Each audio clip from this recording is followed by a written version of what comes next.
I did it. Okay, I'm so You happy. did. Good job. I was nervous about this, but No, that I'm was so glad to see seamless. you. That was perfect. Yay, I did it. How are you? I'm good. How are you? Good. Thank you so much for having me on. It's an honor. I really Oh, appreciate thank it. you for so much for coming on. We're so excited to have you. Thank you. To start, could we just have a quick introduction to our Sure. community? My name's Emily. As you know, I am a mom of three kids, which includes a set of twins, as well as who are 11 and a half and an 8-year-old son. I live in Los Angeles. I myself am a licensed clinical social worker, and I am also the co-founder of Fight for Kids Fertility Loan Fund, which is based here in Southern California to help alleviate the financial burden of costly in vitro treatments and infertility treatments. And I'm also a recently published children's book author. The book that, yep, there it is. Hey, twins. Yay! Which actually was released last month on February 6th. So that's what really I'm focusing in on right now is just the conversations around infertility. Amazing. Well, very, very accomplished. We're so thrilled to have you. Um, let's just jump right into the book. Okay. Just wanted to know your motivation for writing the book, if there's any special meaning behind the characters, the imagery, the language that you use. Sounds great. I'll try to cover it all. And Okay. if I forget anything, just let me Okay. know. Pipe on in. So, actually, the book is based upon the journey that my husband and I faced. So, actually, the characters that you'll see are actually based upon us, as well as not only our emotional journey, but as well as the physical characteristics. So, I wanted to stay as true to myself as I possibly could. While I was experiencing infertility, which to have the twins was almost 3 years, and then it took another 2 years to have my youngest son, and he was born actually through surrogacy. It was a very long journey, which I felt very much defined those 3 to 5 years of my life. Mm-hmm. I felt like I had lost a lot of power and control in my life, and I really wanted the opportunity not only to give back, but to actually give a voice to those emotional and mental experiences that we had been feeling, which were extremely arduous at times, Mm-hmm. very cumbersome, and sort of went all over the gamut. They went from anger to pain to jealousy to embarrassment to humiliation. And I felt as though I had a story that I wanted to share, but I also wanted to offer an outlet in a way that parents could destigmatize the feelings that they had experienced during the process and offer something not only to children, but offer something to the parent or parents as well. So, my motivation actually came during COVID, believe it or not. Mm. Something positive Right. that came out of COVID was what I was going to do with the degree that I have, which again, like I had said previously, I am a licensed clinical social worker who does not actually have a practice and who had focused on something totally unrelated to infertility, was actually focusing on geriatrics, which was a Oh, passion of wow. mine that began prior to social work school many moons ago. Mm-hmm. Um, and my husband sort of turned to me and he was in the middle, smack dab in the middle of COVID. It was summer of 2021. And he said, well, you're not going into nursing homes right now, Right. obviously, because of the medical situation. What are you going to do? You experience, and we experience as a couple and you individually infertility. And I really think that you should open up a private practice. And I contemplated it and I thought about it. And it might be something that I eventually do. But at the time, I really didn't go forward with it. But I really wanted to utilize some of the clinical training that Mm-hmm. actually ended up getting. Postgraduate, which was again a motivation due to my husband. I took a postgraduate course online during COVID relating to mental health practitioners who wanted to focus on reproductive Oh, wow. psychology. And out of that class came the birth, not to use the no pun intended, the birth of this book. And what my motivation was, I wanted to impact the most amount of people that I could at one time. And I felt as though private practice, while so critical and so important, and I'm so in awe of the practitioners that offer this help, this psychological help and psychological safe space, I felt as though I wanted to give something that could impact on a grander level. And I wanted to give individuals the permission to share the ups and downs that they felt during infertility, to normalize it, and to say, hey, we went through all of this stuff. And guess what? We didn't give up. It was hard at times. Mm-hmm. It was painful. It was arduous. It was isolating. It was embarrassing. It was Yep. humiliating. But we stuck through it, through the ups and downs. And in the end, we got the greatest gift. So has a very simple yet positive message. So that was a very long answer to a very short question. It's okay. No, I'm glad you focused on that because I noticed the focus on all of the feelings that you feel throughout infertility in the book.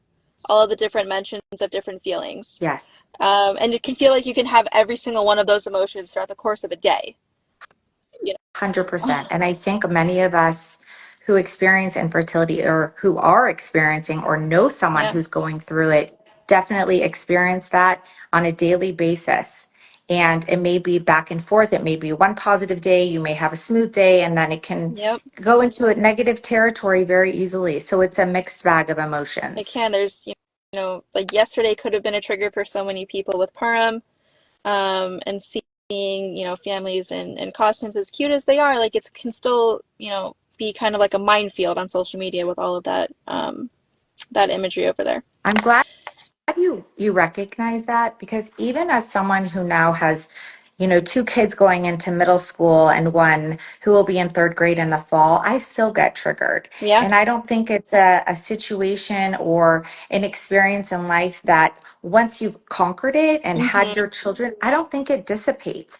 And so, I've had moms or parents, friends reach out to me, and after reading the book, it's like they have told me, and this is actually the most special thing that people have shared with me. It was like, I feel as though I personally wrote this book. And Oh even though wow. I may have experienced it 10 years ago, 15 years ago, I can remember and Mm-hmm. relate to those emotions. It's like they don't go away. They transform and they morph into something else, but they don't dissipate. It No, still sticks with it you. does. The trauma is so there, and we keep talking about this, how you can get past it, but the trauma is always going to just be kind of sitting there, even if it's dormant. Something Yes. can make it come back to life, and just to honor those feelings and accept, like, I am having a hard time right now. It Mhm. is okay. It is okay to feel my Absolutely. feelings about all of this. Yes, and it's okay to sit with them, as you've said, to normalize them, to accept them. And it's okay to say, you know what, I'm having a difficult time right Yeah. now. And to share that with your children, I think that's important, just role modeling in general as a parent, to say, you know what, I'm having a hard time. I'm stuck. It's difficult. I'm having a really negative Mm-hmm. reaction to this or experience. And it's okay. It's okay to hurt. It's okay to cry. It's okay to feel shame. It's okay to feel embarrassment. So even though it may not necessarily be your story and you may not have Yeah, had an identical journey, guess what? There are things in life that can be very parallel in circumstance and in experience. definitely. Another thing I really liked about the book was the focus on the couple being so united in the struggle. I was wondering what tips you could offer for couples navigating this journey together. I know that it's different experiences, but if you have any kind of wisdom to share as far as that's concerned. You know what my husband always tells me? And I think this is really important. I tend to even forget when we look back, but I'm glad that he reminds me. It feels so isolating, right? Your Yeah, experience, you're the woman. Like in this situation, the issue rested with me, that our yeah, infertility, I was the same. cause. Um, and because of that, I felt like it was so isolating. It was like I was with my partner. Yet I was the one. I felt like I caused this. I was at fault. It was my issue. I was going through the treatments. Yet it was a marital issue. It was a relationship issue. And there would be a lot of times where he would say to me, like, I'm also hurting. Mm-hmm. And we cannot forget or dismiss what the spouse or the partner is experiencing in that time, because not only are they experiencing their feelings at the time and how they navigate. And they come in, everybody comes in with a whole childhood and a whole adolescence of how they've dealt with hardship, right? So it's going to help navigate and determine sort of how how you're dealing with difficulty at that point in time. But it's not only a relationship issue that you're experiencing together, but it's also important to validate what the partner might be Right. experiencing it. And it may be something that's, they handle differently, like they're suffering in Mm-hmm. silence, or it's, you may be someone that needs to go and call your best Yep. friend or go see a therapist or go exercise. Whereas, they may want to share it with their friends, or they may want to go out and get a drink, but it's okay. And it's normal to have different experiences, but also not to Yep. dismiss the partner's experience in this all, which by the way, I was very guilty of, but that's, it was definitely a lesson learned. No, definitely. It's the hardest thing probably that your relationship has ever faced. So you're 100%. kind of just figuring it out as you go. So trying to communicate with each other while also just navigating the craziness that is a fertility journey. It's a lot. Yes. It is a lot. And then you have all the hormones that are added Mm-hmm. into it. And then, having not all pregnancies end up being this smooth Yeah. thing. You say, okay, I've gone through the hardest part, right? I've gotten a positive pregnancy test. I have all the ultrasounds, everything's progressing as normal. But that doesn't necessarily equate to ease. There's can be a lot of bumps, and worry and concern that transfers over from the Yeah. infertility process into the pregnancy. So it's a lot that can be, I guess, not united, but morphed. It goes from just one thing into the next thing. So the anxiety definitely carries over a lot of Absolutely. times. Absolutely. And then trying to kind of um, repave your relationship afterwards, wherever the next step is. It That's a whole definitely. other kind of situation. Oh, yes. I feel like you have to have an Instagram live on like how it affects couples We and their relationships. That's definitely will. If this is you something need that you that. want, let us know in the comments and we'll definitely make that happen. Yes, absolutely. See, this is a very fruitful conversation as Yeah, well. absolutely. Um, well, I don't want to take up too much more of your time, but I have two more things that I wanted to Yes. mention. One, I wanted to ask if you have any words of warrior wisdom, as we like to call them, to share with our community. I think that one of the most important things is to basically honor a person's journey. And everybody grieves and processes trauma and their experience in their own individual way. And it doesn't make it right and it doesn't make it wrong. It just, that's the situation. I remember when I was going through just the thick of it all, and I sort of pulled back. I went off social media. I didn't go to baby showers. I couldn't connect socially with some of my friends. I was very envious. And there was jealousy too. And some of my relationships, my social relationships were severed. And it took many years to get them back because at the time, 12 years ago, it wasn't as talked about. This was more of a Right. like a taboo, secretive topic. And now because of, just social media, the growth of social media and celebrities and just the conversation has been, Mhm. it's more benign, it's more accepted. But I think from an outsider's perspective, it's hard sometimes to put yourself in the shoes of the individual who's struggling with infertility.